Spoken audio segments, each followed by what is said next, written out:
Buenos días, buenas tardes, buenas noches. Muchísimas gracias por estar ahí.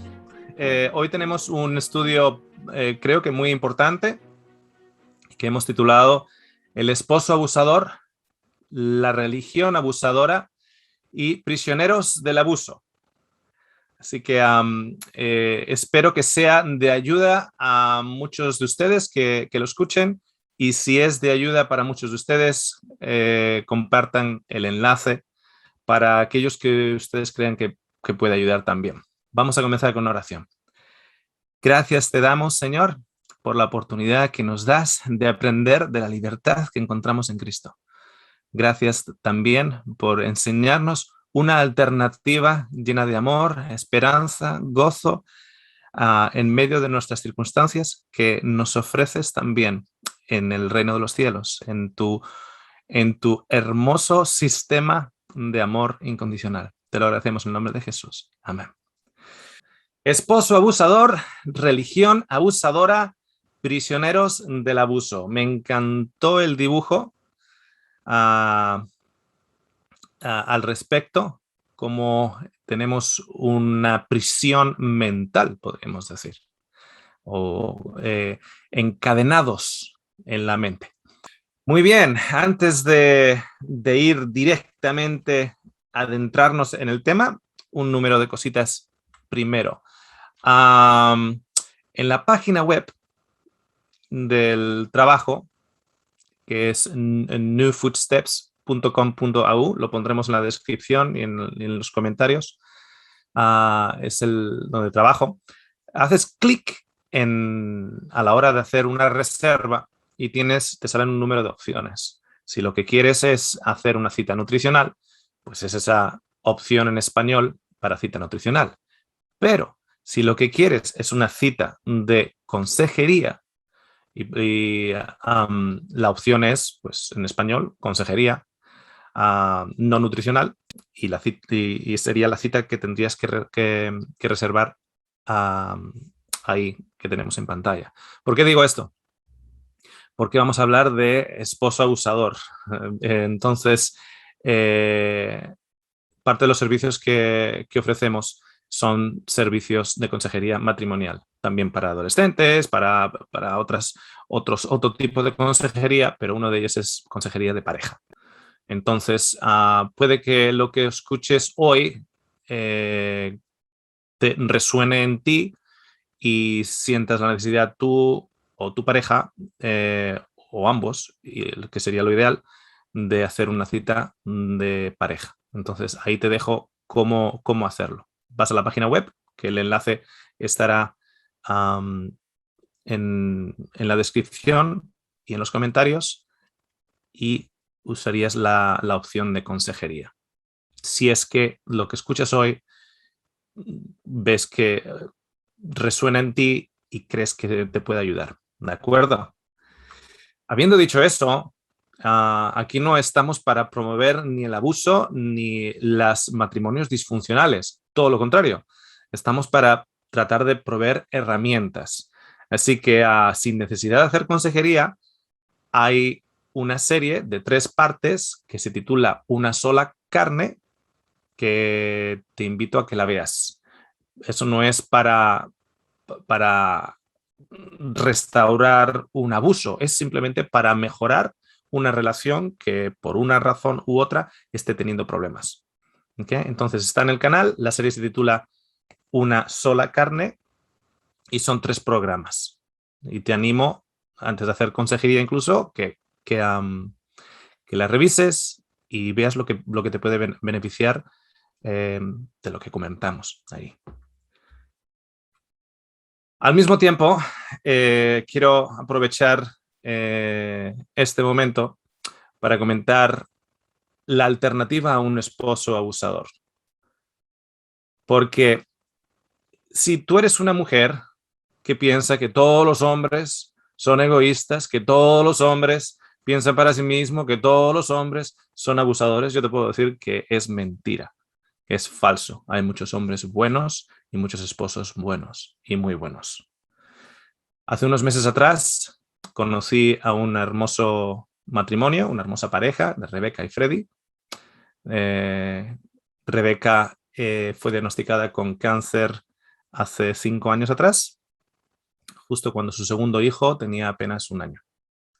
Ella había leído que lo importante que es esos primeros años para un niño, especialmente los primeros 6 años.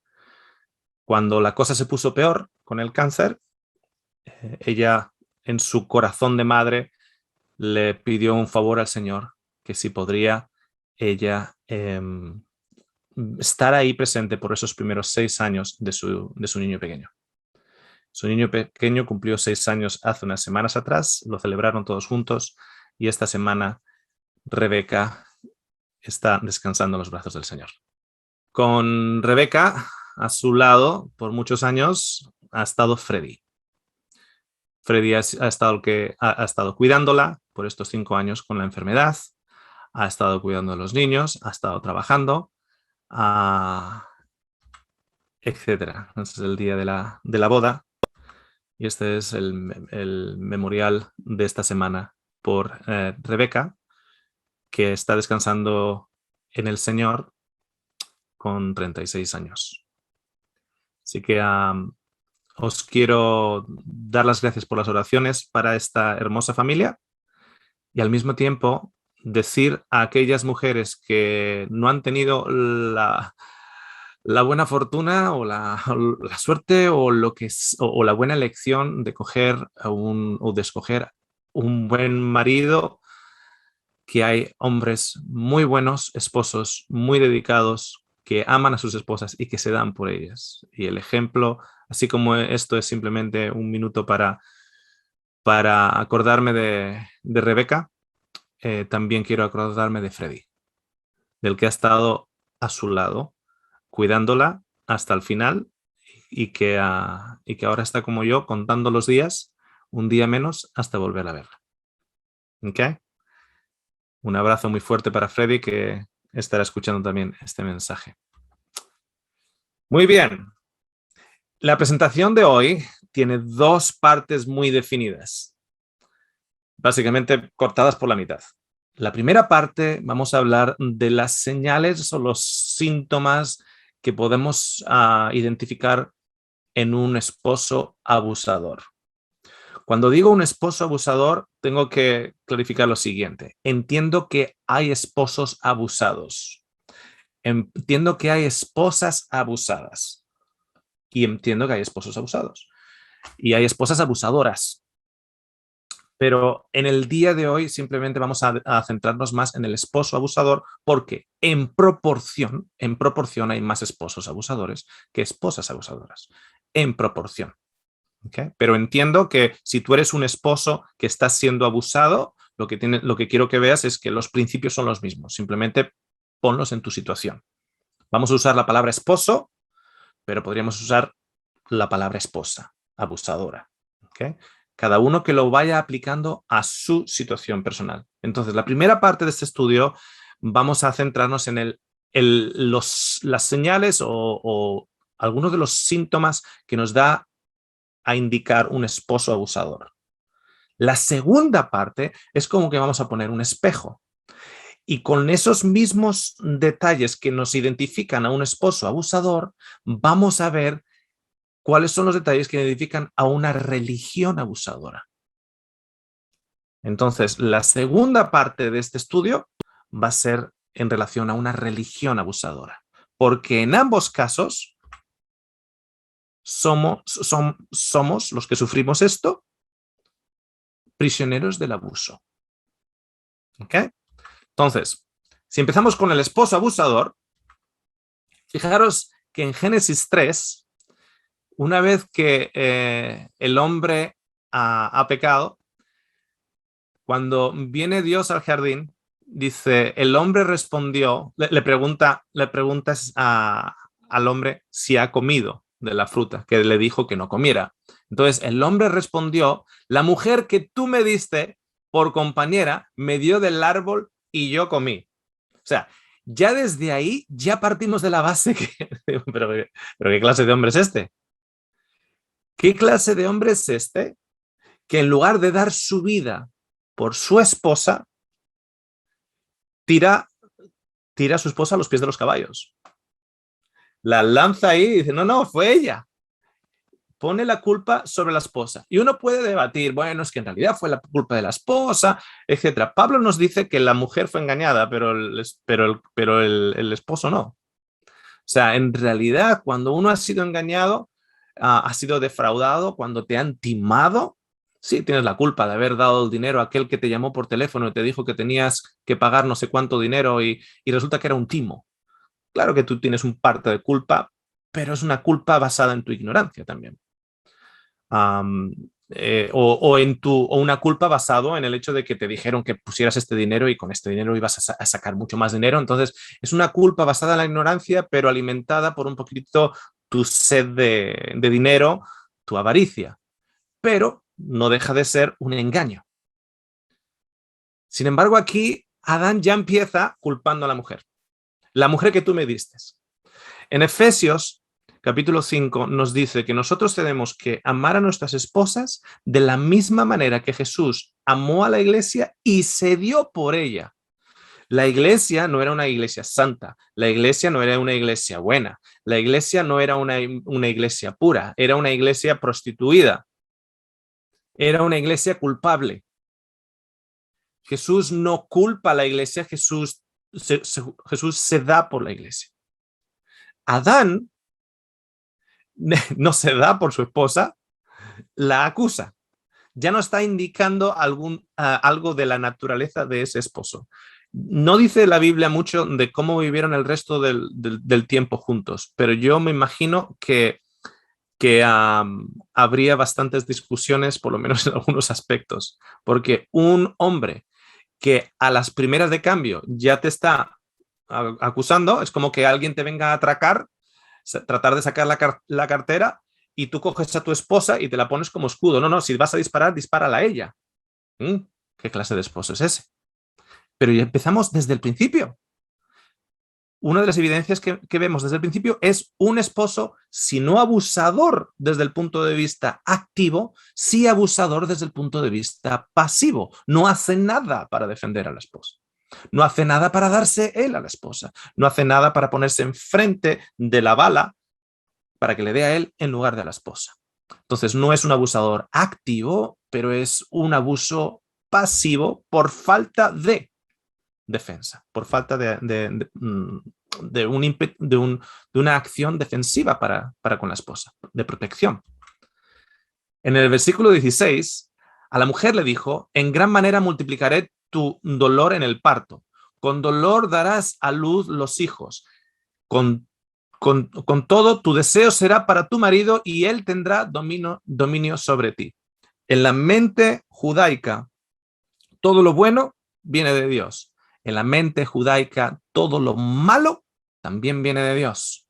Por ello que si tu cosecha sale bien, Dios te está recompensando. Si tu cosecha viene dada mal, entonces Dios te está castigando. Entonces, cuando nosotros leemos esto, daría la impresión en la mente judaica, daría la impresión que es Dios el que está haciendo que el esposo tenga dominio sobre la esposa, que de hecho lo esté hasta mandando, sea un mandamiento. Y en el cristianismo tenemos esa misma mente judaica, sobre todo en el machismo cristiano, y entendemos que es mandato de Dios que el esposo tenga dominio sobre la esposa. Porque lo justificamos con Génesis 3:16, mandato de Dios. Dios no está mandándolo, Dios está exponiendo lo que va a pasar. Tu esposo tendrá dominio sobre ti. Y no es difícil de imaginar cuando ese mismo esposo ya la ha tirado a los pies de los caballos 4 versículos antes. Ese tipo de esposo le va a echar la culpa por el resto de su vida. Ese tipo de esposo no la va a perdonar el hecho de que haya caído. Siempre se lo va a echar en cara, etc. Entonces va a tener un poder sobre ella y es el poder del pecado. El poder del pecado de ella, ahora él utiliza eso para echárselo en cara, para tener un control sobre ella. Que Dios no está mandando al hombre que tenga dominio sobre la mujer. Dios está revelando lo que va a pasar. Si quieres ver el plan de Dios, ve el plan de Dios antes del pecado, no después del pecado, con las consecuencias de lo que va a pasar con un hombre no convertido. ¿Y por qué digo Adán no convertido? Simplemente te invito a que me busques en qué momento Adán confiesa su error, Adán confiesa su culpa, su parte en la ecuación, y en qué momento Adán pide perdón. Si entendemos por el Nuevo Testamento que la confesión y el perdón son las bases de la salvación, ¿cómo es que está omitido en la historia principal de Génesis? Y está omitido, personalmente creo, por una razón. Porque no está, porque no lo dice, o al menos no nos da ese énfasis para nada. Pero, como veis, empieza desde el principio. Ciertos cristianos, ciertos esposos cristianos hasta se han apoderado de este versículo para justificar el dominio que tienen sobre sus esposas. Porque Dios lo ha declarado así. No, Dios está diciendo lo que va a pasar. No lo está haciendo pasar. Ya en el capítulo 4 ya tenemos poligamia, por lo menos la identificación de la poligamia con Lamec, que tomó para sí 2 mujeres. Tomó para sí. La mujer empieza a tener ese aspecto de propiedad. Tomó para sí el nombre de una era Ada y el nombre de la otra Gilá. Abraham, en el capítulo 20, Abraham salió de donde estaba hacia la tierra de Neguet y se estableció entre Cadés y Sur. Entonces estuvo por un tiempo en Gerar. Abraham decía de Sara, su mujer, es mi hermana. Entonces Abimelech, rey de Gerar, envió y tomó a Sara, pero Dios vino a Abimelech en un sueño de noche y le dijo, tú eres hombre muerto por razón de la mujer que has tomado, pues está casada. La poligamia era ilegal en Egipto. Abraham, el patriarca Abraham, lo hace 2 veces. 2 veces repite la misma historia. Como su esposa era muy bella, él piensa, me van a matar a mí para quedarse con ella. Entonces, para que no me maten a mí, para protegerme a mí, digo que es mi hermana. Y como era mitad hermana, en su mente lo justifica como diciendo no estaba mintiendo. Pero fijaros lo que está haciendo exactamente lo mismo que Adán. Adán dice, no, es la mujer esta. Si alguien tiene que pague la mujer. Este hombre, Abraham, el padre de la fe, da a su mujer para que vaya a la alcoba de otro hombre, para proteger su propia vida. Sí, pero no se puede hablar mal de Abraham. Da a su mujer para protegerse a él, a que entre en la alcoba de otro hombre. Abraham toma a Agar en Génesis 16, que es una esclava. Dice, no, fue idea de Sara. Oye, ¿dónde están los pantalones de Abraham? Sara, con la mentalidad y la cultura en la cual la única valía de la mujer es dar hijos, se siente que no vale. Como se siente que no vale, está en la misma situación que otras antes que ella, y en esa situación, para compensar que no tiene hijos y por lo tanto no tiene valía, ofrece a su sierva como concubina de su esposo. Su esposo no le dice a Sara, Sara, yo te quiero a ti gorda, flaca, alta y baja. Yo te quiero a ti con arrugas y canas y lo que sea. Yo te quiero a ti con hijos o sin hijos. No. Abraham dice, ok, vale. Si hay que hacerlo, hay que hacerlo. Si hay que sacrificarse y acostarse con Agar, pues uno se sacrifica, oye. Ya. Hay que leer la historia entre líneas. Abraham sacrificándose por el bien de Sara. Ya. Y yo tonto. Porque Abraham en Génesis 25 nos dice que toma a Sara, toma a Agar, toma a Ketura y a otras concubinas. Y cuando habla de tomar, es tomar. La toma íntimamente y la toma como propiedad. Jacob toma a Lea. Alguien me tiene que explicar a mí cómo Jacob no se entera hasta la noche de bodas que se ha casado con Lea. No se entera. Pero toma a Lea, desprecia a Lea y se casa con Raquel.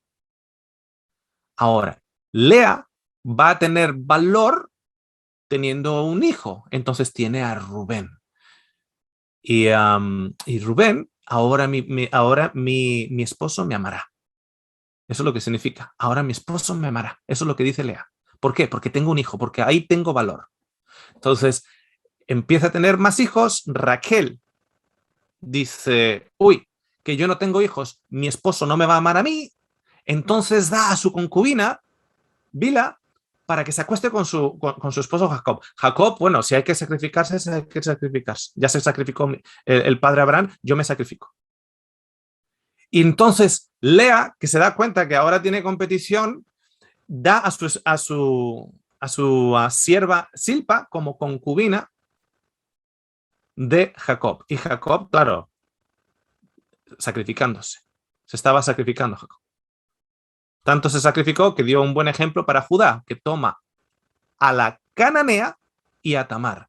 Tenemos el nombre de Tamar, que fue en realidad su nuera, en realidad era su nuera, y tuvo una relación con ella y la dejó embarazada y se casó con su nuera, pero a su primera mujer ni siquiera se le da nombre. Se le llama la cananea. ¿Quién es? Es la cananea. O sea, un desprecio tremendo. Porque el valor histórico de la mujer solo estaba asociado a tener hijos y como objeto sexual o como satisfacción sexual para el hombre, tener hijos, preferiblemente varones, y luego atender las cosas del hogar, etc. Eso era la posición histórica de la mujer. Claro, viene Moisés y uno piensa, Moisés va a cancelar la poligamia. De hecho, tuvo una muy buena oportunidad, ya que el pueblo hebreo salía de Egipto donde la poligamia era ilegal. Pero no, Moisés toma a Sefora y toma a la mujer etíope. Y en Deuteronomio nos dice que los reyes que no tengan muchas mujeres, cuando la oportunidad está bien clara para decir, bueno, que no tenga mujer, que tenga una mujer. De hecho, Pablo fue bien claro, una mujer. Jesús fue bien claro también, un hombre y una mujer. ¿Por qué no es claro Deuteronomio? Porque hay un aspecto histórico y social en todo este escenario. Y en ese aspecto histórico y social, la mujer es una propiedad. Moisés toma a Sefora y toma a la etíope. Ni se le da nombre, amigos. Ni nombre recibe la etíope.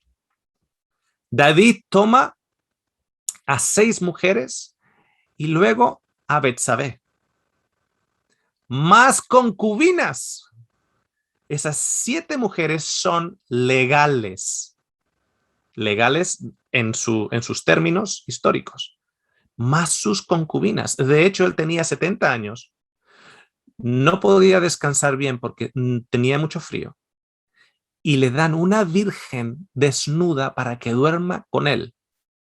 Claro, si hay que sacrificarse, hay que sacrificarse. David tiene 70 tacos, 70 años, como decimos en España, un viejo chocho, y le dan a una chica de 20 años para que duerma dormida con él, para que le dé calor. Eso está en la Biblia, ¿eh? No me lo estoy inventando.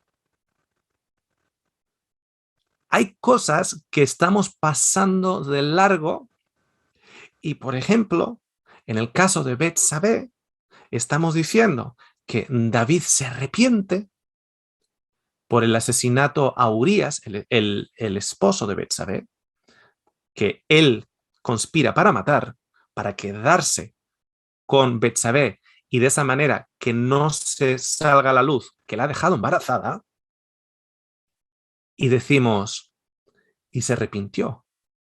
Oye, que tenía 6 mujeres, ya. ¿Desde cuándo se arrepintió de la poligamia? ¿Cuándo se arrepintió de la poligamia? Nunca. De hecho, la lucha de todos sus primogénitos se pelean los unos con los otros. Evidentemente, David tiene 7 primogénitos. Y todos sus primogénitos se pelean los unos con los otros. Y luego tenemos Salomón. Bueno, este ya es un artista.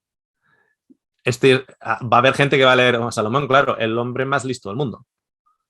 El más listo del mundo. Fíjate, toma 700 esposas y 300 concubinas. Alguien puede decir que en lugar del más listo del mundo es el más tonto del mundo, porque con 700 esposas tiene 700 suegras. Y hay que vivir con ello. Entonces, Salomón toma 1000 mujeres y entiendo el hecho de que muchas, la gran mayoría de ellas eran con contratos casi geopolíticos. Si me caso con la hija de Faraón, si me caso con la hija del rey de Edom, etcétera, etcétera, Edom no me va a atacar, Egipto no me va a atacar. Claro, yo entiendo eso, pero la mujer está siendo tratada como moneda de cambio, como objeto. Está siendo usada como trata de blancas. ¿Por quién? Por el rey Salomón. Ya, pero es que era la cultura. Ya. Lo que tú quieras. Pero es el rey Salomón. El hombre más sabio de la historia. El mandamiento número 10 dice lo siguiente. No codiciarás la casa de tu prójimo. No codiciarás la mujer de tu prójimo.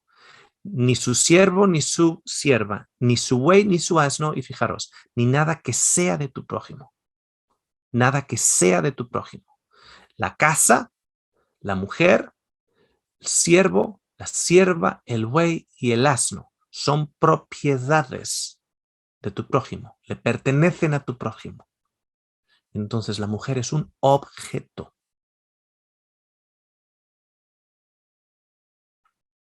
Ok, el esposo abusivo. Vamos a mirar 10 puntos que identifican al esposo abusivo. Hay puntos que en sí mismos, solo uno de esos puntos vale para decir, este hombre es abusivo. Y hay otros que necesitan el apoyo de un segundo punto o un tercer punto. ¿Okay? Entonces, cuando la gente me pregunta cuántos de estos 10 puntos tienen que ser positivos para para identificar, ok, esta persona es un abusador, ¿cuántos? Pues depende del punto. Hay puntos que por sí solos ya identifican a un esposo positivo, abusivo, perdón. Y hay otros que 2 o 3 de ellos en sí identifican a un esposo abusivo. Vamos con el primero. Reduce activa o pasivamente la independencia intelectual de la persona abusada. En otras palabras, este esposo influye o activa o pasivamente, o forzando o con chantaje o con alguna otras manipulaciones, la independencia intelectual. ¿Qué significa? Lo que esa mujer tiene que pensar o no tiene que pensar. No pienses esto, no pienses lo otro. De hecho, independencia intelectual incluso evitando o proveyendo restricciones a la hora de una educación, que la esposa no vaya nuevamente al colegio o a la universidad o a la politécnica para sacarse más estudios. ¿Para qué? Si no, si estamos bien, no necesitamos más dinero. ¿Para qué quieres ir tú ahora a estudiar? ¿Para qué quieres sacarte tú ahora enfermería? ¿Para qué? Si no hace falta. No hace falta. ¿Para qué? No, si estás aquí, los niños te necesitan, los niños estás aquí. ¿Para qué? Puede ser pasivo, puede ser activo. La independencia intelectual, cómo ella piensa, lo que ella tiene que pensar y lo que no tiene que pensar. No está bien visto o permitido pensar diferente a los parámetros establecidos por el abusador. O sea, el abusador tiene sus parámetros de lo que se tiene que pensar, y si la esposa se expande o sale de esos parámetros, hay conflicto. Y ese conflicto es reaccionario de una manera activa o pasiva, para evitar que ella piense más allá de la burbuja que él establece. Eso es el punto número 1. Punto número 2. Reduce activa o pasivamente la independencia emocional de la persona abusada. Es que siempre está muy emotiva, siempre tal, que no, ¿por qué estás llorando? ¿Por qué no? O sea, las cosas que ella emocionalmente necesita expresar de una manera emocional, o las cosas que a ella le gusta o no le gusta y que implica un aspecto emocional, son restringidas. Ella no puede tener una expresión de sus emociones o de según qué emociones. Entonces hay un control de esas emociones. No está bien visto o permitido expresar o incluso tener ciertos sentimientos. No se puede, olvídate, no pienses más de eso. No. ¿Por qué estás llorando ahora? Siempre llorando, siempre igual, siempre con la misma cosa. Siempre bajoneada, o siempre de esta manera, siempre de lo otro. Entonces, la mujer se siente juzgada. Entonces, en lugar de expresar esos sentimientos, porque él no tiene tiempo para escucharlos, él no está para estas cosas, etcétera, etcétera, etcétera. Yo no soy aquí un psicólogo. Pero claro, si luego ella quiere ir a ver un psicólogo, quiere hacer una cita de consejería para ver a un profesional o lo que sea, no. ¿Para qué vamos a andar tirando el dinero en ello tampoco? O sea, por un lado él no escucha y por otro lado tampoco le deja a ella que escuche, porque si ella va y suelta algo, igual va a soltar algo de él. Entonces, él se tiene que proteger también de ello. Entonces, ni escucha ni deja que la escuche. La independencia emocional está siendo prohibida. Punto número 3.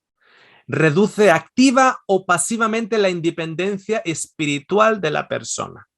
Y por independencia espiritual vamos a expandirlo más allá de lo que es el concepto cristiano de Dios. O sea, si el esposo, por ejemplo, es un esposo cristiano y ella, por ejemplo, quiere experimentar o expander o aparece en la casa un día con un libro acerca de la ciencia y la vida después de la muerte, o qué piensa el taoísmo de la espiritualidad, o hay un libro budista en la casa y ella lo está leyendo, aunque sea simplemente para nivel cultural, leyendo cuál es la religión budista. Entonces, él dice, no, ese libro no entra aquí en la casa. ¿Por qué? Porque la independencia espiritual de cómo yo conectarme con Dios, de cómo yo tratar de entender quién es Dios y cuál es el plan de Dios para mi vida, etcétera, tiene que estar bajo los parámetros de la mujer, de la persona abusadora. Entonces, creencias espirituales de Dios han de ser dictadas o permitidas por el abusador. Por el contrario, si el hombre no es cristiano y ella quiere experimentar o indagar en el Dios del cristianismo, él también va a poner los parámetros. No puedes ir a ese meeting, no puedes ir allá. ¿Por qué vas a ir? ¿A qué iglesia vas a ir? ¿A qué grupo? ¿Qué es eso? ¿Qué es eso de un estudio bíblico? ¿Qué? No. Tú te quedas aquí, que esas son tonterías. Entonces, es una restricción de la independencia espiritual de la persona. Punto número 4. Reduce activa o pasivamente la independencia de acción de la persona abusada. Se necesita permiso, autorización para hacer ciertas actividades. Y cuando digo ciertas actividades, yo entiendo que si un día llega tu esposo a la casa y te has comprado un Ferrari con los $100.000 que tenías ahorrado para la familia y dijiste, me voy a comprar un Ferrari, yo entiendo que para comprarte un Ferrari de $100.000 necesitas permiso, si no permiso en sí, pero por lo menos dialogarlo con el esposo, estar de acuerdo. No hablaría tanto de permiso, sino de dialogarlo. Ok, tenemos $100.000 aquí, tenemos estas necesidades, pero ¿qué te parece si nos compramos un Ferrari? Y bueno, hay que dialogarlo. Eso se trata de la vida en pareja, ¿no? Dialogarlo. Él puede decir, ok, están lloviendo piedras y saliste hoy a la calle sin paraguas y alguna piedra te ha pegado en la cabeza, porque ¿cómo se te ocurre comprarte un Ferrari? Pero por lo menos se dialoga. Pero necesita una mujer permiso para sacarse el carnet de conducir. ¿En serio? ¿Necesita una mujer permiso para ir a visitar a su madre? Permiso. Yo no estoy hablando de que no haya que dialogar las cosas y mirar cuándo es el tiempo apropiado, pero en diálogo. Pero permiso para ir a ver a su mamá, permiso para sacarse el carnet de conducir, permiso para incluso considerar la idea de volver a estudiar, permiso por ejemplo, considerar la idea de salir a trabajar, permiso. Eso es síntoma de un esposo abusivo.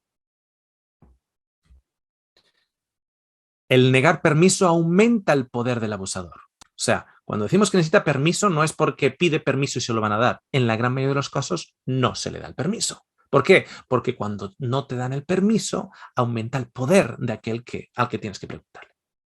Y cuando a él le sale del ombligo, te lo va a dar. Pero en la gran mayoría de los casos, no te lo da. ¿Por qué? Porque eso aumenta el control sobre ti. Reduce activa o pasivamente la independencia económica de la persona abusada. Esto es súper importante. Esto es súper importante. La independencia económica de la persona abusada.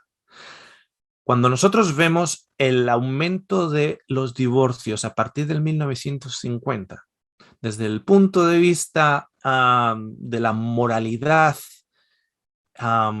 social, decimos, ¿no? La moralidad se ha ido por la ventana. Fíjate, el aumento del divorcio ha crecido, etc. Una de las razones principales del aumento del divorcio es la independencia económica de la mujer. ¿Por qué? Porque hasta los 1950 había que aguantarse con el burro en la casa. Porque si yo soy la mujer y tengo el burro en la casa, ¿dónde voy? Soy ama de casa, ama de hogar y no tengo independencia económica. La casa la paga él. El dinero viene de fuera de él. Para el colegio de los niños los paga él. El auto lo paga él. La comida lo paga él. Entonces, si yo salgo de este ambiente abusivo, porque sea un abusador para conmigo, porque me trata mal, por lo que sea, ¿dónde voy? No puedo ir a ningún lado. No tengo casa, no tengo trabajo, no tengo ocupación, no tengo estudios, no tengo independencia económica. Entonces, como no tengo independencia económica, me tengo que quedar con el burro en la casa. ¿Qué pasa en 1950 en adelante? Que la mujer empieza a salir afuera y empiezan a tener sueldos, etcétera. Empiezan a tener su independencia económica. Cuando empiezan a tener su independencia económica, ¿quién se va a quedar con el burro en la casa cuando yo me puedo ir? Entonces, un esposo abusivo trata de controlar la independencia económica de la persona abusada. Porque si te quita la independencia económica, tú no te vas a ir. Porque no puedes irte. El dinero del hogar es controlado por el abusador. Tanto el que él trae como el que tú traes. De una u otra manera, todo pasa por él. Y la independencia económica es vital. A día de hoy hay mujeres que tendrían que haber salido hace años de un matrimonio, porque es destructivo esa relación, esa es una relación destructiva y tendrían que haber salido hace años, pero no pueden salir no porque no quieran, sino porque no pueden, porque no tienen una independencia económica. Y precisamente esa independencia económica no la tienen por el aspecto abusivo de la relación que les ha impedido a ellas tener esa independencia económica.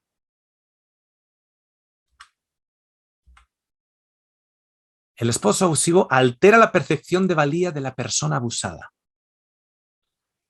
La persona que recibe el abuso, la esposa en este caso que recibe el abuso, tiene una percepción de su valía equivocada. ¿Y por qué digo equivocada? Porque en Cristo Jesús, el creador del universo y el creador del ser humano, tú vales millones. Tú eres la mujer más preciada ante sus ojos. Él es tu padre y tú eres su hija. Y ante los ojos de Dios, tú tienes toda la valía de este mundo. No vales para nada.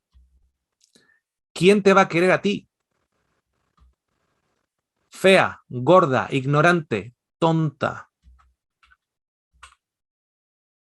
Son expresiones que salen de la boca, estas y puntos suspensivos, de un esposo abusador para con una esposa. Cuando dicen quién te va a querer a ti, cuando dicen no vales nada, cuando dicen ignorante, tonta, etc. Dejadme deciros algo. En varios programas en el canal hemos mencionado el principio de la empatía. En el principio de la empatía, nosotros en realidad cuando estamos reflejando, cuando vemos a alguien que está sufriendo y nosotros sufrimos con esa persona, estamos reflejando ese sentimiento de esa persona en nosotros, es como parte del principio de la empatía. Pero cuando nosotros estamos diciendo a una persona, tú no vales nada, en realidad estamos exponiéndonos a nosotros que en el fondo sabemos que no, que somos una basura, que estamos tratando a nuestras esposas incorrectamente, que estamos teniendo un hogar totalmente corrupto y disfuncional, etc. Cuando estamos diciendo quién te va a querer a ti, en realidad es una voz de tu propio interior diciendo quién me va a querer a mí. O sea, si un esposo que dice a su esposa, eres una ignorante, en realidad está haciendo eco de una voz dentro que le está diciendo a él continuamente, eres un ignorante.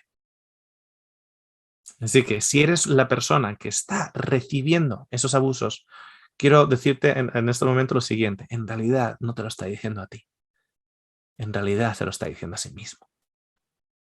Esa es la percepción que él tiene de sí mismo. Y está tratando de conseguir valía hundiéndote a ti, haciéndote a ti más tonta, haciéndote a ti más ignorante, haciéndote a ti rebajar tu valía.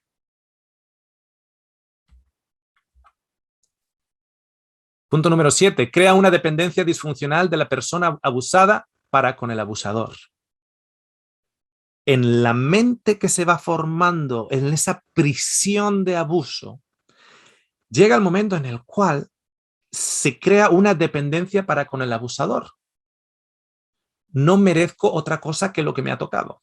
No merezco otra cosa que este hogar debería en realidad está dando gracias por este esposo abusador. Sabéis que tenemos que dar gracias al Señor en todo. Una cosa es ser cristiano y otra cosa es ser tonto. Una cosa es ser bueno y otra cosa es ser tonto. Si te están abusando, tienes que salir de la situación. Si estás bajo abuso, tienes que salir de la situación. Amar a tu ex esposo, orar por tu ex esposo, no tener resentimiento con tu ex esposo, pero salir de la situación con ese señor. Una cosa no quita la otra. Tú puedes amar, tú puedes orar y tú puedes perdonar a tu esposo y al mismo tiempo dejarle si en la situación en la que estás, él está siendo un abusador para contigo. Una cosa no quita la otra. Una cosa es ser cristiano y otra cosa es ser tonto. No estás en este mundo para ser abusado. y para que alguien te quite tu valía.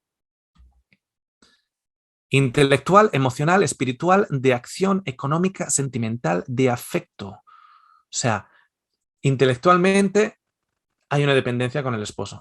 Lo que diga él. Llaman por teléfono, hay un plan de teléfonos muchísimo mejor. Sí, sabes que no, lo que diga mi esposo, habla con mi esposo, lo que diga mi esposo. O sea, eso ya no es dialogar. Eso ya no bueno, no puedo darte la respuesta para un plan nuevo de teléfono porque tengo que hablarlo con mi esposo. Es una cosa. El tengo que hablarlo es una cosa. Otra cosa es, no, lo que diga mi esposo. Eso es diferente. Eso no es dialogar. Eso es una dependencia de acción para con el abusador. Una dependencia económica, una dependencia sentimental, incluso una dependencia de afecto. Y con ello crea en la persona, punto 8, abusada, un vacío de cariño, de bienestar y vacío de amor. O sea, la persona no está bien. La persona tiene un anhelo y un vacío de cariño, de bienestar y de amor. Punto número 9. A todos estos niveles de abuso se le puede sumar la amenaza y la ejecución de violencia física. O sea, a todo lo que ya hemos hablado se le puede sumar amenaza y ejecución de violencia física, corporal y o sexual, violación, vejaciones, etc. Hay hombres que se creen que por tener una relación sexual con su esposa, que no puede ser necesariamente considerado violación. Claro que sí, claro que sí. Una violación es cuando no hay consentimiento de ciertas cosas. Por supuesto, esté en el matrimonio o no esté en el matrimonio. Tú cuando dices en lo bueno y lo malo, una violación no es lo malo a lo que estás en acuerdo cuando te estás casando. Son interpretados como castigos, tanto por el abusador como por la víctima. O sea, la víctima encima piensa que es que igual lo merezco. Y él lo considera como castigo porque ella ha actuado mal. Ella ha dicho lo que no tenía que decir. Ella, si no fuera por ella, en realidad, esto te viene por lo que has dicho. Si no hubieses abierto la boca. Y me he quedado corto. Pero has recibido en la boca por decir eso.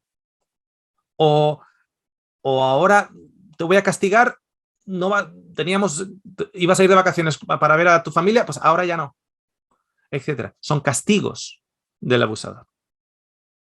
Habiendo dicho eso, había un momento en el cual yo le pegaba con mi dedo índice en la boca a mi esposa. Cuando mi esposa me decía, soy tan mala madre, y yo le iba con el dedo, le pegaba a la boca y le decía, ni se te ocurra hablar de esa manera de mi mujer. Ay, qué tonta soy. Le pegaba en la boca y le decía, ni se te ocurra hablar de esa manera de mi mujer. Yo no permito que nadie, ni siquiera mi mujer, hable mal de mi mujer. Ni siquiera ella. Porque la función del esposo no es la de rebajar la valía, sino todo lo contrario, la de subir la valía de la esposa. Es todo lo contrario, que esa esposa brille más en compañía del esposo, no brille menos. La función del esposo es alzarla, elevarla. Y es por el mismo beneficio del esposo. Es para el beneficio del esposo. O sea, en realidad, yo lo que hacía era puro egoísmo. Cuanto más la alzaba ella, más feliz estaba ella, más feliz estaba yo. Cuanto más libre estaba ella, más libre estaba yo de disfrutar con ella nuestra libertad juntos. Cuanto más brilla ella, más brillas tú.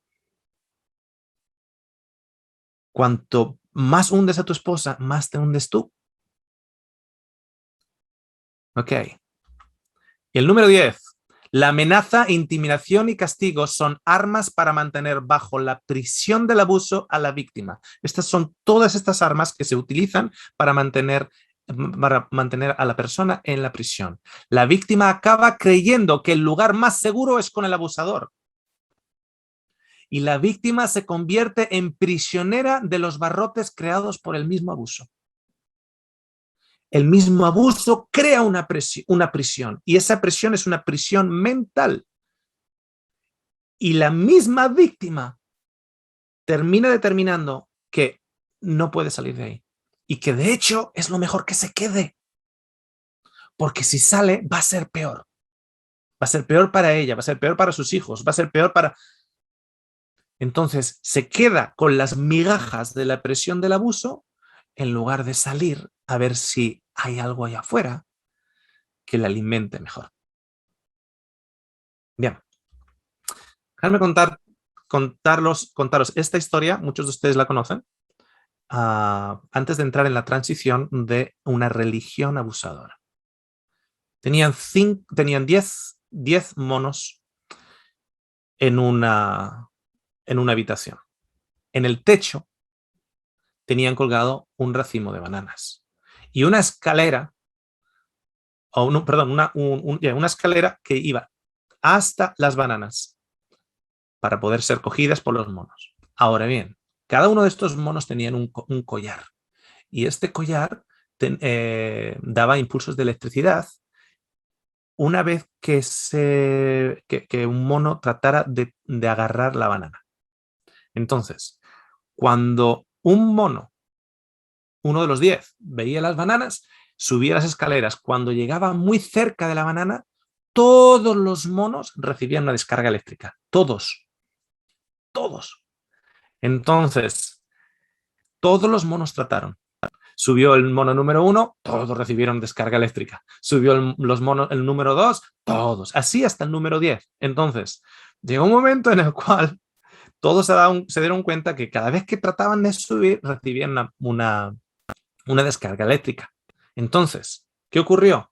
Que de vez en cuando seguían mirando las bananas. Entonces, a alguno se le ocurría la mágica idea de decir, bueno, igual ahora, entonces empezaba a subir las escaleras. Y antes de llegar a la zona donde recibían la descarga, los otros 9 monos iban donde él y le empezaban a golpear.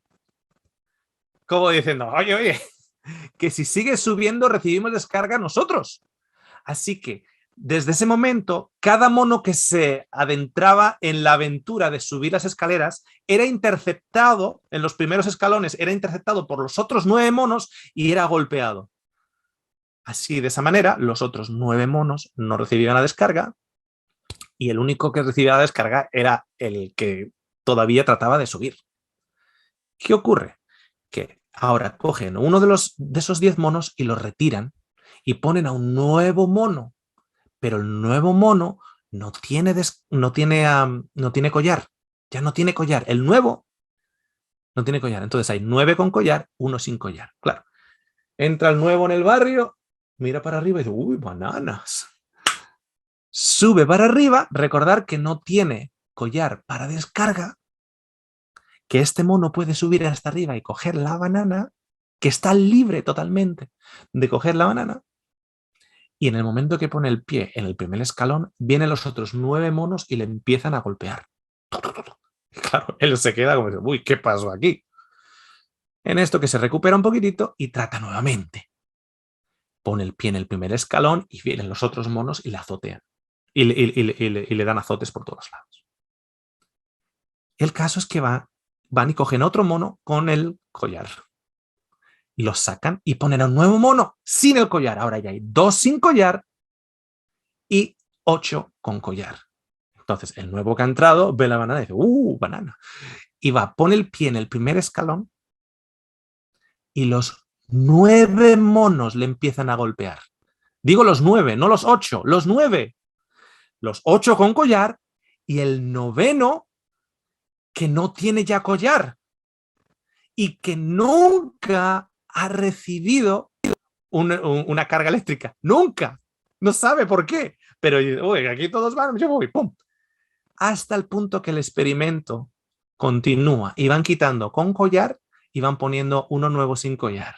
Van quitando hasta que llega un momento en que están 10 sin collar, que nunca han recibido una descarga eléctrica, 10 sin collar. Pero cuando entra ese décimo, ese nuevo sin collar que hace el número 10, ya quitaron al último con collar, el último que tenía la experiencia, ya lo quitaron de la sala, entra el nuevo, el número 10, tampoco sin collar, ve la banana y dice, banana. Va a coger el primer peldaño de la escalera y los otros 9 monos sin collar, sin descarga, lo agarran y lo azotean por todos los lados. ¡Qué tremendo! ¿Por qué? ¿Por qué le están haciendo eso? Porque es la cultura del abuso. De hecho, ¿sabes cuál es una de las mayores enemigas de la mujer abusada? La cultura de la mujer. En el Oriente Medio, cuando la mutilación genital femenina, en lugares donde todavía se practica, ¿saben quién son los mayores promotores de ello? Las mujeres. O sea, un procedimiento que fue inicialmente como vejatorio para la mujer, porque la mujer no tenía derecho a tener satisfacción en relaciones íntimas, entonces había que mutilarla genitalmente. Eso que parte de la base de tratar a la mujer como un animal, ahora es defendido por la mujer. Ahora es defendido por la mujer. Y dentro del abuso cristiano, la mujer está en un aspecto en el cual no baja la cabeza. No respondes. No digas nada. No, ¿para qué? No, tú quédate en la casa. Cuida a los niños. Cuida. Ahora es la mujer la que no tiene que... Los monos que también están imponiendo sobre ti ese aspecto de abuso. Ya no es solo el abusador que tienes en la casa, sino que el contexto en el cual vives también lo ratifica. Una religión abusadora. Vamos a ir por los 10 puntos. Vamos a usar a una religión en particular que es muy famosa en Hollywood porque hay actores, no voy a decir el nombre, vamos a llamar la religión de Hollywood, ¿ok? No se llama así, creo que muchos de ustedes ya sabrán a qué religión me refiero. Hay muchos actores de Hollywood que están metidos en ella y además alguno de esos actores bien famoso. ¿Okay? La vamos a llamar la religión de Hollywood, por no darle el nombre en particular. Y vamos a usarla como ejemplo a la hora de poner en paralelo con los 10 puntos que hemos puesto anteriormente de un esposo abusador.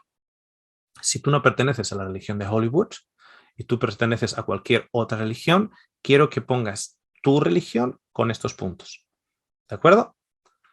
Entonces, la religión abusadora. Estamos usando como ejemplo esta religión de Hollywood en particular. Como ejemplo. Reduce activa o pasivamente la independencia intelectual de la persona abusada. En esta religión de Hollywood, tú no puedes ir al internet a ver ningún programa que hable en contra de esta religión de Hollywood.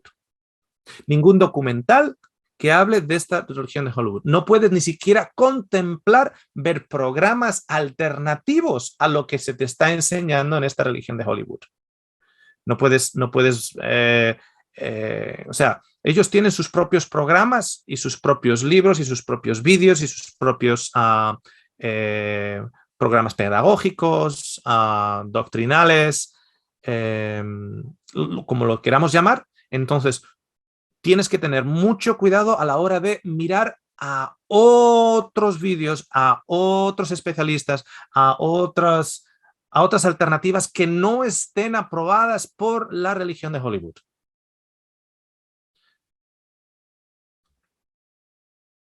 No está bien visto o permitido pensar diferente a los parámetros establecidos por la religión. Esta religión de Hollywood, muchos ya sabréis el nombre, no te penaliza incluso si públicamente tú estás hablando entre amigos de la misma religión de Hollywood y públicamente tú dices que vistes un documental y es interesante cómo tal y tal persona cree en el más allá. Y esta religión de Hollywood tiene una doctrina muy particular con el más allá, con el concepto de Dios, etcétera. Tiene una manifestación bien particular para ello. Entonces, el que tú libremente comuniques en una conversación con todos los miembros presentes, en un cumpleaños, por ejemplo, de otras alternativas, está muy mal visto y de hecho se te puede llegar a penalizar, dependiendo a cuánto digas y a quién lo digas. Reduce activa o pasivamente la independencia emocional de la persona abusada. En esta, de hecho, en esta religión de Hollywood, ciertos medicamentos no se pueden tomar. Uno de los miembros más famosos tuvo además una entrevista bastante desafortunada donde otra miembro, una actriz, estaba tomando un antidepresivo y él públicamente salió que hay suficientes elementos en la religión de ellos como para que esta miembro no tomara los antidepresivos. Entonces, ciertos medicamentos no están permitidos o no están aconsejados o firmemente desaconsejados. Entonces, no está bien visto o permitido expresar, incluso tener ciertos sentimientos, como por ejemplo la depresión.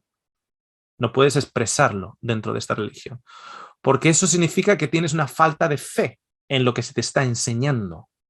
No puedes expresar que tienes dudas, tienes que decir amén y amén, es amén.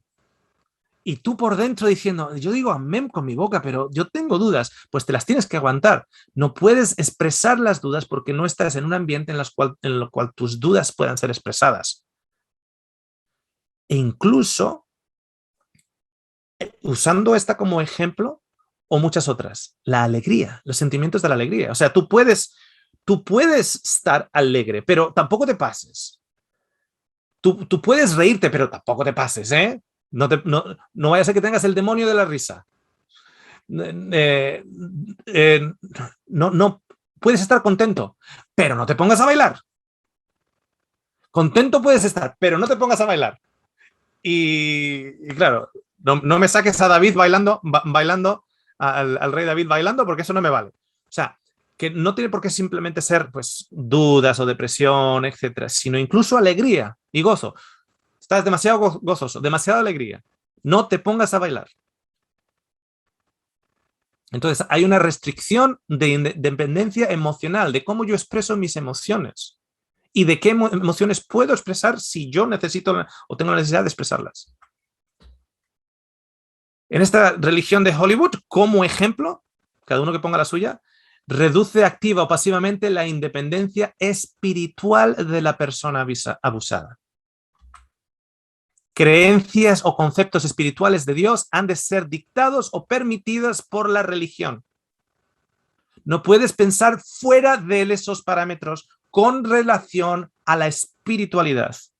No puedes tener un concepto espiritual diferente, no lo puedes tener variado, no puedes tener ni siquiera, no puedes poner ni un punto y una coma, ni añadir un punto y una coma a lo que son los parámetros espirituales de la religión.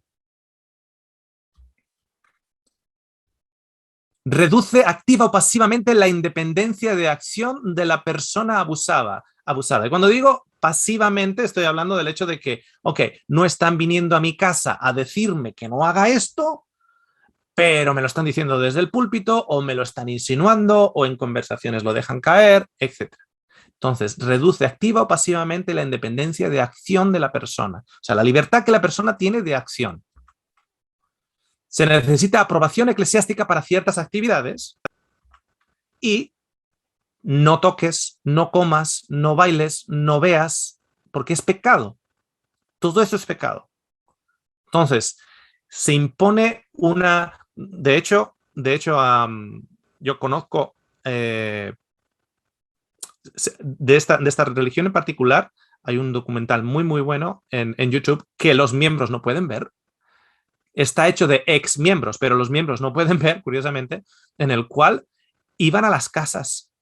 Iban a las casas, chequeaban el refrigerador, chequeaban el cajón en el baño para ver qué medicinas tenían o qué medicinas no tenían, chequeaban la librería de la casa o la biblioteca de la casa, qué libros tenían en las estanterías, qué libros no tenían en las estanterías, chequeaban incluso qué búsquedas habían tenido esa persona en el internet, etcétera.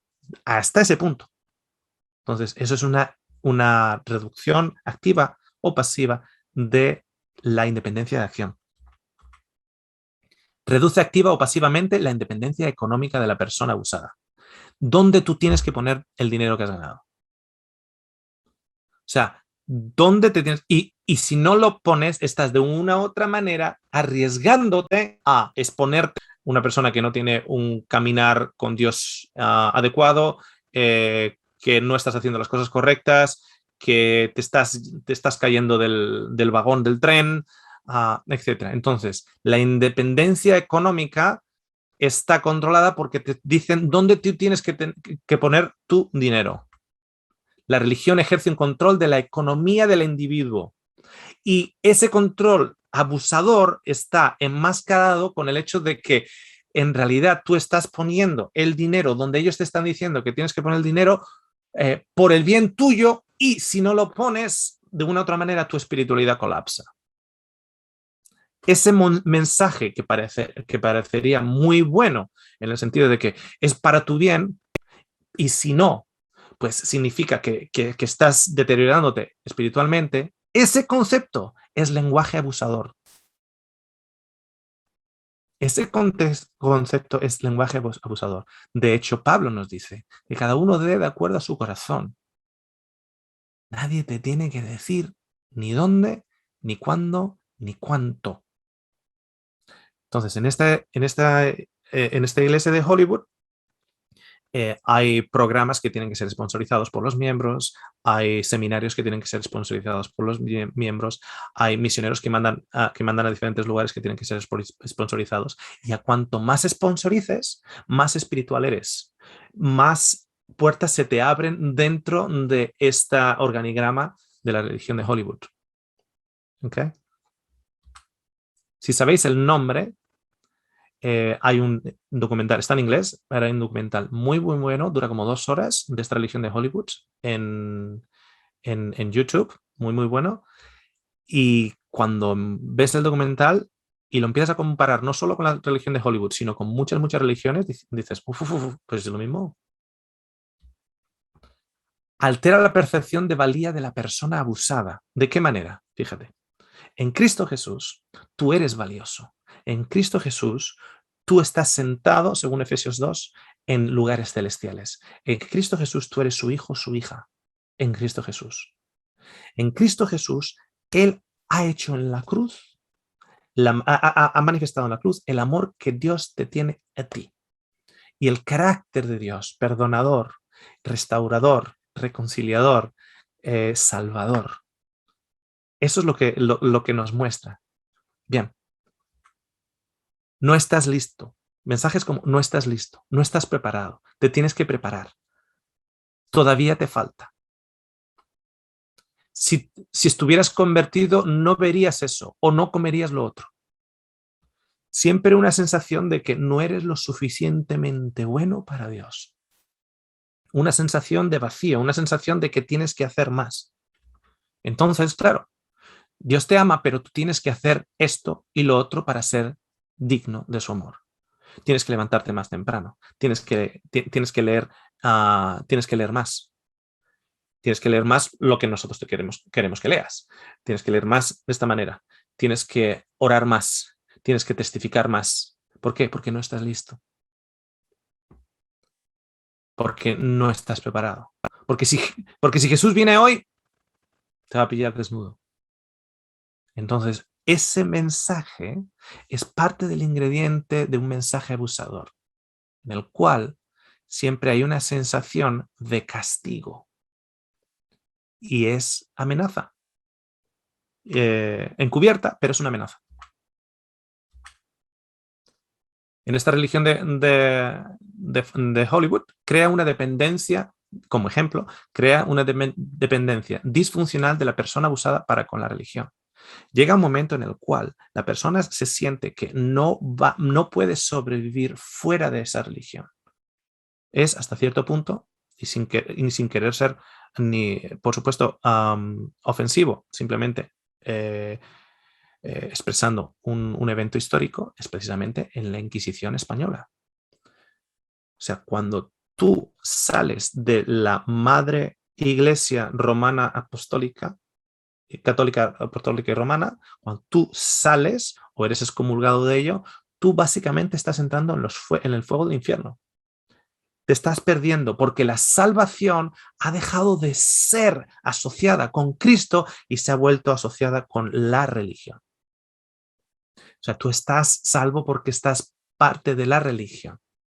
Si tú, una vez ya sabiendo que estabas en la religión y ya sabiendo que estabas dentro de esa religión, tú ahora sales de los conceptos de esa religión, entonces tú básicamente te estás perdiendo.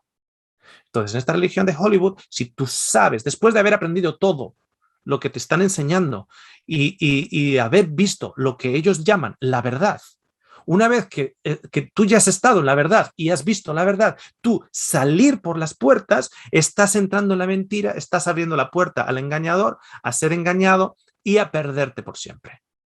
Entonces, eso es lenguaje abusador, por cierto, pero esa sensación de que ahora yo tengo una dependencia con esta religión, en este caso la religión de Hollywood, en la cual ya ahora ya hay cosas que no tienen sentido, hay cosas pero no puedo salir, porque si salgo, el mensaje abusador se ha impregnado en mi mente diciendo que la salvación de mi persona está asociada con la pertenencia a la religión de Hollywood.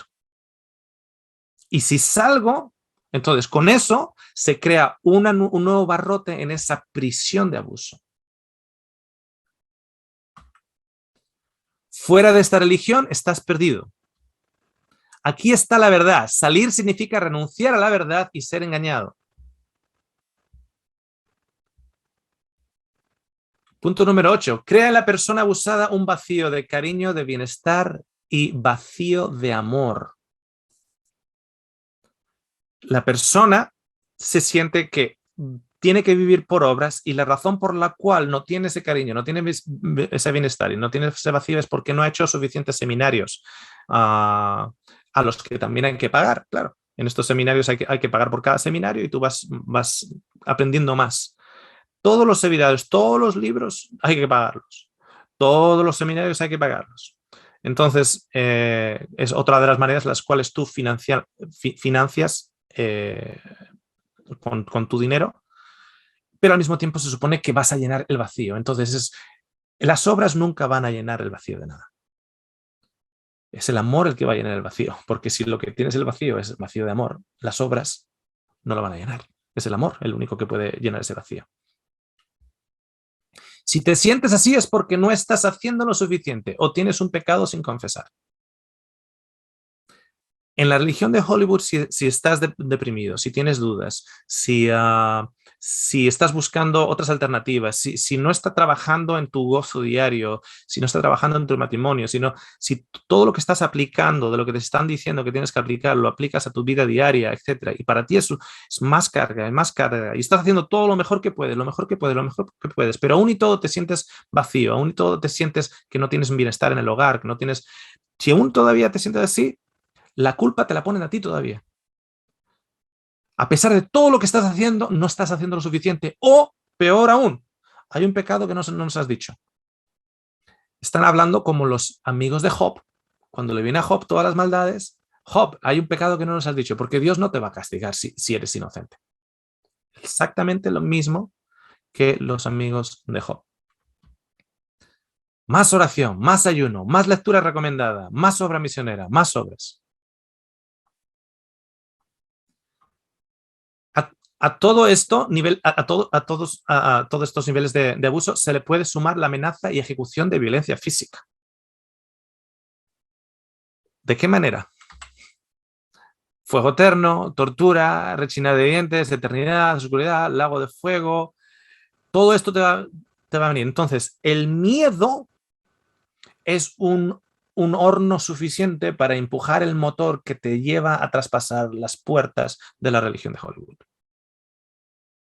Porque la alternativa es tan terrorífica que mejor pájaro malo que ciento volando. Entonces, mejor lo malo conocido que lo bueno por conocer. Me quedo aquí, me quedo con estos pensamientos que no me satisfacen, pero es que la alternativa es dolor y dolor físico, no solo emocional. Son interpretados como castigos. El número 10. La amenaza, intimidación y castigo son armas para mantener bajo la prisión del abuso a la víctima. La víctima acaba creyendo que el lugar más seguro es con su abusador. La víctima se convierte en prisionera de los barrotes creados por el abuso. Hay un lenguaje de abusador que crea miedo de dejar al abusador. Si yo tuviera que dejar a mi esposa, no sería miedo el que me impide. Si yo tuviera que dejar, el sentimiento sería mucha pena, no miedo. Primero porque mi esposa no era abusadora, pero si la razón es miedo, es una cárcel de abuso. Es una cárcel de abuso. Y si tiene estos niveles, estos 10 puntos, y hay otros también, evidentemente, pero estos 10 puntos básicos, es una mentalidad de abuso y un lenguaje de abuso. Y nos convertimos en prisioneros del abuso. Fijaros lo que Éxodo 34, estamos acabando. Fijaros lo que Éxodo 34 nos dice. Cuando Moisés descendía del monte Sinaí, esto es después de que baja con las segundas tablas, y tenemos todo un estudio al respecto, Moisés y el dedo de Dios. Ahora, en ese mismo capítulo ya tiene las tablas, ya está bajando. Cuando Moisés descendía del monte Sinaí con las 2 tablas del testimonio en su mano, al descender del monte, Moisés no sabía que la piel de su rostro resplandecía por haber hablado con Dios. Al ver Aarón a todos los israelitas que la piel del rostro de Moisés resplandecía, tuvieron temor de acercarse a él. Temor de acercarse a Moisés. Entonces Moisés los llamó y Aarón y todos los jefes de la congregación regresaron a él. Y Moisés les habló. Fijaros que tenían temor de Moisés. Y Moisés les habla. Ellos con temor y Moisés les habla. Después se acercaron todos los israelitas y él les mandó que hicieran todo lo que el Señor había hablado con él en el monte Sinaí. Cuando Moisés acabó de hablar con ellos, puso un velo sobre su rostro. O sea, cuando les habló sin el velo. Pero sin el velo, el pueblo tenía temor. Tenía temor. Y ahora están recibiendo lo que Moisés le está diciendo con temor. Una vez que ya lo han recibido con temor, ahí es cuando Moisés se pone el velo. Pero siempre que Moisés entraba a la presencia del Señor para hablar con él, se quitaba el velo hasta que salía. Mientras que él salía, decía a los israelitas lo que el Señor le había ordenado. Los israelitas veían que la piel del rostro de Moisés resplandecía y Moisés volvía a ponerse el velo sobre su rostro hasta que entraba a hablar con Dios. O sea, entraba a hablar con Dios, se quitaba el velo, salía, hablaba a los israelitas, ellos aterrorizados, y después de que les había hablado lo que Dios había dicho, se volvía a poner el velo. ¿Qué instrumento está usando Moisés en estos momentos? El temor, el miedo. Ok. En Gálatas 4 dice, díganme, los que desean estar bajo la ley, ¿no oyen la ley? Porque está escrito que Abraham tuvo 2 hijos, uno de la sierva y otro de la libre. Pero el hijo de la sierva nació según la carne y el hijo de la libre por medio de la promesa. Y ahora Pablo nos dice lo siguiente, esto contiene una alegoría, es como una parábola. Esta historia es como una parábola, una alegoría, pues estas mujeres son dos pactos. Uno procede del monte Sinaí, donde Moisés baja con las tablas. De ahí procede que engendra hijos para ser esclavos. Este es Agar. Ahora bien, Agar es el monte Sinaí en Arabia y corresponde a la Jerusalén actual, porque ella está en esclavitud con sus hijos, pero la Jerusalén de arriba es libre. Esta es nuestra madre. Moisés baja, aterroriza con su rostro a los israelitas. Los israelitas se mueven por miedo. Y cuando es el miedo el que te mueve, es el miedo al castigo, es el miedo a la perdición, es el miedo a desconectarte del vagón, es el miedo a no existir, a lo que sea. Cuando es el miedo lo que te mueve, el miedo también mueve montañas. El miedo también mueve montañas. Pero te hace esclavo. En este caso, el monte Sinaí sería el esposo y la humanidad sería la esposa abusada. O en este caso, la cristiandad que sigue el monte Sinaí sería la esposa abusada, en el cual responde por miedo, no por amor. Fijaros lo siguiente. Cuenta mi abuela que teniendo en cuenta la cuenta pendiente que tengo contigo, he caído en cuenta que lo mejor es que me des tu cuenta para mandarte el dinero. Cuenta lo que aún te quedo debiendo en cuenta. Es la misma palabra, pero el contexto nos dice de qué tipo de cuenta estamos hablando. Es la misma palabra, exactamente la misma palabra. Y está escrita en el mismo párrafo. Pero sin embargo, en cada vez que decimos la palabra cuenta, no es lo mismo. A pesar de ser la misma palabra. Pero no es lo mismo. El contexto nos dice qué significa. Ahora fijaros.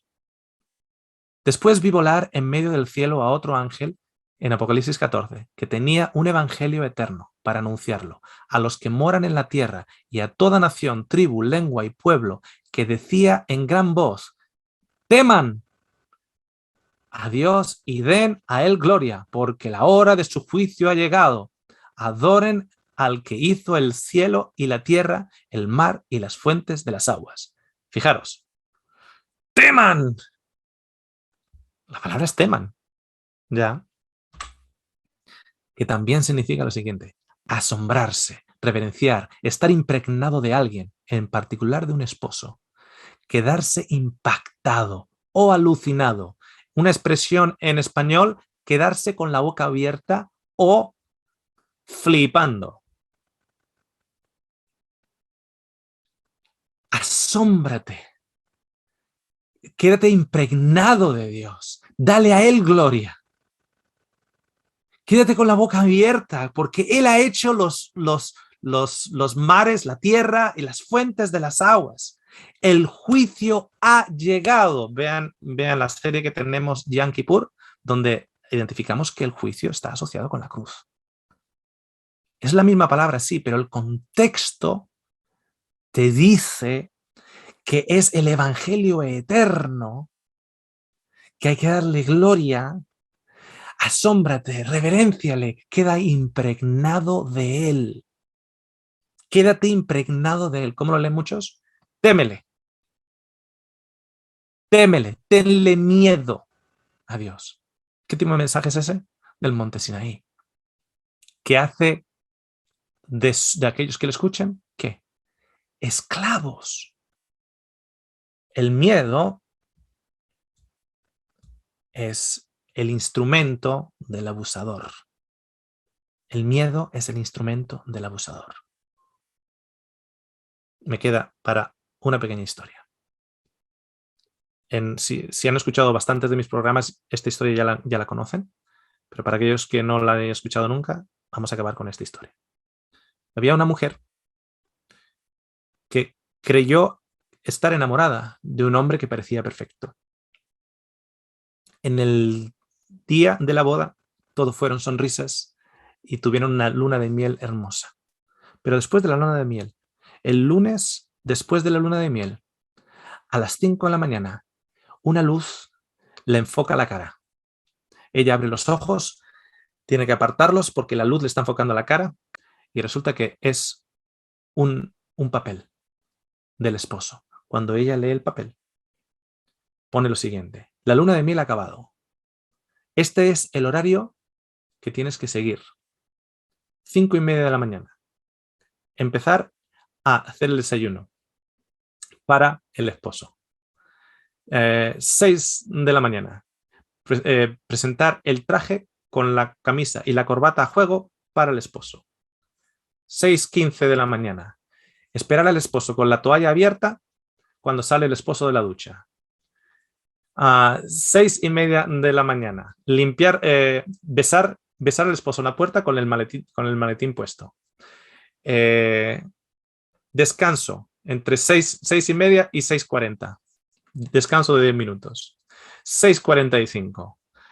Los lunes, los armarios de la cocina, los rodapiés, etc. El martes, el garaje. El miércoles, la sala de estar. El jueves, hay que quitar el polvo de las lámparas. El viernes, todo lo tenía así.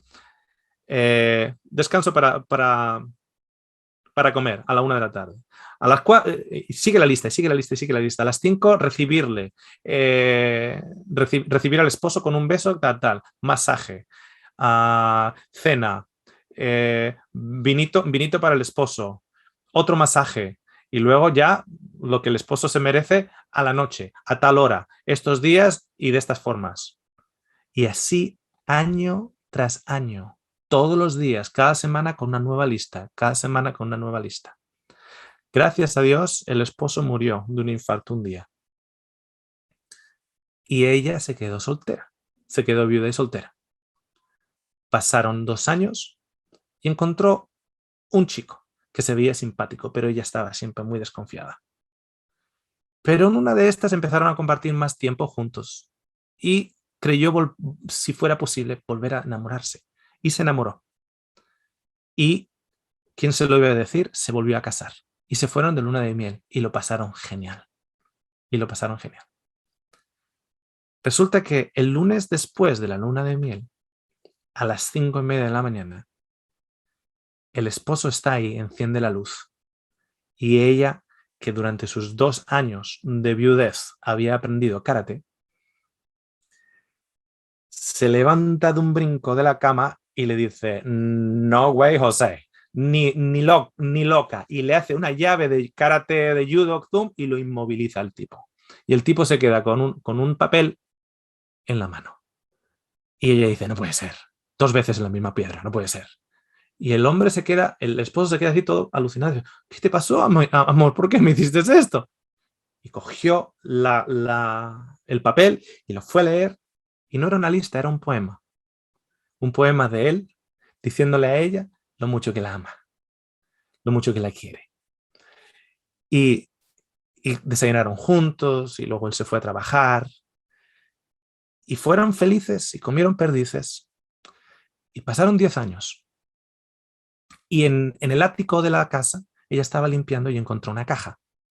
Y en esa caja, después de 10 años de un matrimonio hermoso, lleno de amor, de respeto y de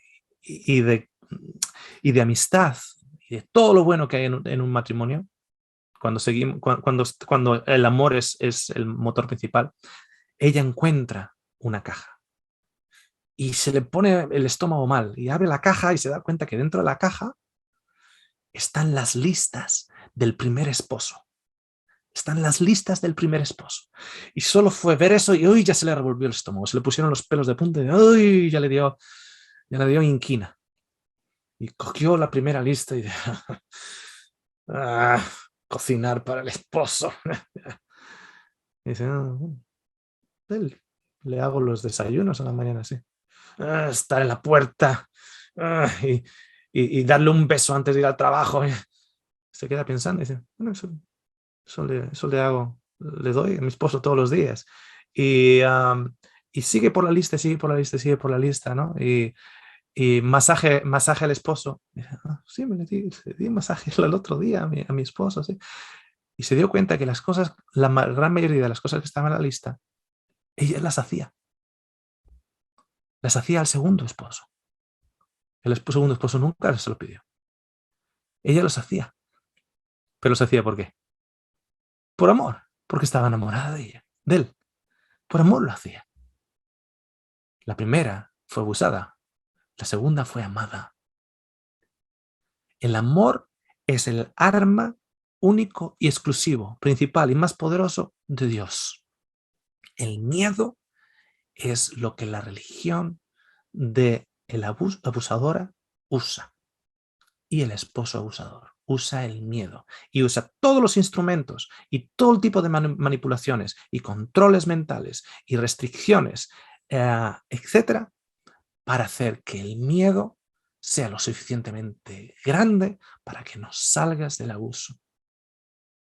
Cuando afuera está un Dios que no te va a abusar, sino que te va a amar. Espero que tanto la primera parte del estudio como la segunda parte del estudio les haya beneficiado. Cojan lo bueno, desechen lo vasco, lo vasco de todo esto. Tiren lo vasco, no vale para nada. Cojan lo bueno que haya en lo que han escuchado en el día de hoy. Vamos a cerrar con una oración. Gracias, Señor. Te quiero dar las gracias porque tú eres un esposo amante, que te das por nosotros. Porque tú eres un esposo que usa el amor, que no usa la intimidación, no usa el chantaje, no usa la amenaza, no usa la conspiración, no usas tu fuerza, tu poder, usas el amor. Y te damos las gracias por ello. En el nombre de Jesús. Amén. Me despido, quiero saludar, que la veo ahí, a Patricia de Colombia, a decirte que he recibido el testimonio tuyo, muy impresionante. Un día de estos, tal vez si te animas, nos lo puedes compartir a todos. Pero muchos saludos, Patricia, y sigue adelante, porque el Señor es bueno en cualquier circunstancia. En cualquier circunstancia, el Señor es bueno. Sigue adelante regocijándote. ¿Ok? Un abrazo muy fuerte. Saludos desde Colombia. Medio corazón porque con el otro brazo no puedo. Espero poder compartirlo. Oscar, gracias.